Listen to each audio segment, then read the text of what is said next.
വൈകുന്നേരം 6:00-ക്ക് ശേഷം ഒന്നും കഴിക്കാറില്ല. നമ്മുടെ ശാസ്ത്രം പറയുന്നത് അതാണ്. അക്ഷയ് കുമാറിന്റെ ഫിറ്റ്നസ് രഹസ്യം തുറന്നു പറഞ്ഞിരിക്കുകയാണ് നടൻ. ഫിറ്റ്നസിൽ ഏറെ ശ്രദ്ധ പുലർത്തുന്ന നടനാണ് അക്ഷയ് കുമാർ. 57-ാം വയസ്സിലും ചെറുപ്പം നിലനിർത്താൻ അദ്ദേഹത്തെ സഹായിക്കുന്നത് ഭക്ഷണശീലവും ഡയറ്റുമാണ്. ഇതിനെക്കുറിച്ച് ഇപ്പോൾ ഒരു അഭിമുഖത്തിലൂടെ സംസാരിക്കുകയാണ് അദ്ദേഹം. ആ വീഡിയോ ആണ് ഇപ്പോൾ സോഷ്യൽ മീഡിയയിൽ ചർച്ചയാവുന്നത്. വൈകുന്നേരം 6:00-ക്ക് ശേഷം താൻ ഒന്നും കഴിക്കാറില്ലെന്നും നമ്മുടെ ശാസ്ത്രം പറയുന്നത് അതാണെന്നുമാണ് അക്ഷയ് കുമാർ പറയുന്നത്. രാത്രി വിശപ്പ് തോന്നുകയാണെങ്കിൽ മുട്ടയുടെ വെള്ളയോ റാഡിഷോ ക്യാരറ്റോ കഴിക്കാമെന്നും അതല്ലെങ്കിൽ സൂപ്പോ സലാഡോ കഴിക്കുമെന്നുമാണ് അദ്ദേഹം പറയുന്നത്. രാത്രി വൈകി ഭക്ഷണം കഴിക്കുമ്പോൾ അത് ശരീരത്തിൽ വളരെയധികം ദോഷം ചെയ്യും.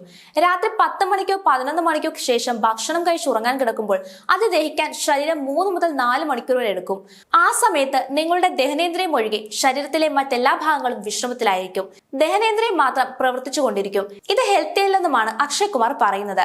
വൈകുന്നേരം 6:30-ന് ശേഷം വിശപ്പ് തോന്നുകയാണെങ്കിൽ മുളപ്പിച്ച പയർ കൊണ്ടുള്ള സാലഡാണ് താൻ കഴിക്കുക. അതിനെക്കുറിച്ചുള്ള പാചകക്കുറിപ്പും അദ്ദേഹം പങ്കുവച്ചിട്ടുണ്ട്.